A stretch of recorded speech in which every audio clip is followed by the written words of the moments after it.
বর্তমান সময়ে Facebook profile এবং পেজের বড় একটি সমস্যা হচ্ছে আপনি রিলস ভিডিও আপলোড করার পরে সেটি কিন্তু আপনি আর খুঁজে পাচ্ছেন না। এমনকি আপনি অন্য কোনো ডিভাইস দিয়ে সার্চ করেও আপনার পোস্ট অপশনের মধ্যে আপনি সেই রিলস ভিডিওটি খুঁজে পাচ্ছেন না। আপনি ধরে নিচ্ছেন যে ভিডিওটি আমি আপলোড করলাম কিন্তু গেল কই। আসলে এটি আপনার একটা সেটিংস অন করার ফল। আপনার কর্মফলেই কিন্তু আপনি আপনার ভিডিওটি খুঁজে পাচ্ছেন না। চলুন আজকে এই ভিডিওর মাধ্যমে আমরা এর পূর্ণাঙ্গ সমাধান দেখি।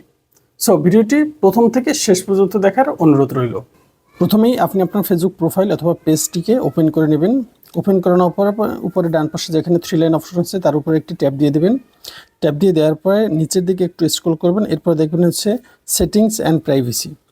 এই সেটিংস এবং প্রাইভেসির উপর একটি ট্যাব দিয়ে দেবেন। ট্যাব দিয়ে দেওয়ার পরে আবার আপনি সেটিংসের উপর একটি ট্যাব দিয়ে দেবেন। ট্যাব দিয়ে দেওয়ার পর নিচের দিকে একটু স্ক্রল করবেন। স্ক্রল করার পর আমরা এখানে পাবো হচ্ছে মিডিয়া নামে একটি অপশন। এই মিডিয়ার উপরে একটি ট্যাব দিয়ে দেবো। ট্যাব দিয়ে দেওয়ার পরে আমরা নিচের দিকে স্ক্রল করব। নিচের দিকে স্ক্রল করার পরে আমরা এখানে দেখতে পাচ্ছি যে অটোমেটিক এ/বি টেস্টিং, এই অপশনটা কিন্তু আমার এখান থেকে অন করা আছে। দেখেন এখান থেকে কিন্তু এটা এনাবেল করা আছে। সো এটির কারণে কিন্তু আমি আমার ফেসবুক প্রোফাইলে অথবা পেজে ভিডিও আপলোড করার পরে অর্থাৎ রিলস ভিডিও আপলোড করার পরে কিন্তু সেটিকে আমি খুঁজে পাচ্ছি না, এমনকি আমার পোস্ট অপশনের মধ্যে আমি কিন্তু সেটাই পাচ্ছি না। এই অপশনটা শুধুমাত্র অন করার কারণেই কিন্তু আমার এটা এমনটি হয়েছে। সো আমি এটির উপর একটি ট্যাব দিয়ে দেবো। ট্যাব দিয়ে দেওয়ার পরে আমরা এখান থেকে এই অপশনটাকে কিন্তু অফ করে দেব। সো আমি এখান থেকে এটি অফ করে দিলাম।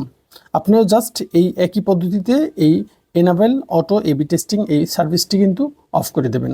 এছাড়াও আপনি ফেসবুকে যখন ভিডিও আপলোড দেবেন, আপলোড দেওয়ার সময় নিচে দিকে যখন স্ক্রল করবেন তখন সি মোর অপশন এরকম একটা অপশন পাবেন, এবং তার থেকে নিচের দিকে একটু স্ক্রল করলে আপনি দেখতে পাবেন যে এ/বি টেস্ট নামে একটি অপশন পাবেন। এই এ/বি টেস্টের উপরে একটি ট্যাব দিয়ে দেবেন। ট্যাব দিয়ে দেওয়ার পর আমাদের কাছে 3টি অপশন চলে আসবে। এর মধ্যে থেকে দেখতেই পাচ্ছেন যে এখানে অটো এ/বি টেস্টিং নামে একটি অপশন আছে, এইটিকে আমরা বন্ধ করে দেব। এজন্য এর উপরে একটি ট্যাব দিয়ে দেবো।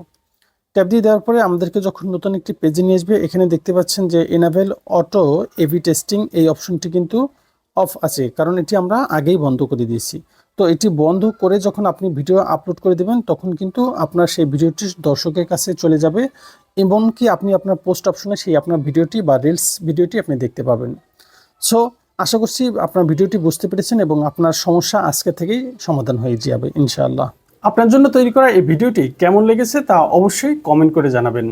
খুব শীঘ্রই ফিরছি নতুন কোনো ভিডিওতে নতুন কোনো আপডেট নিয়ে। সেই পর্যন্ত আল্লাহ হাফেজ।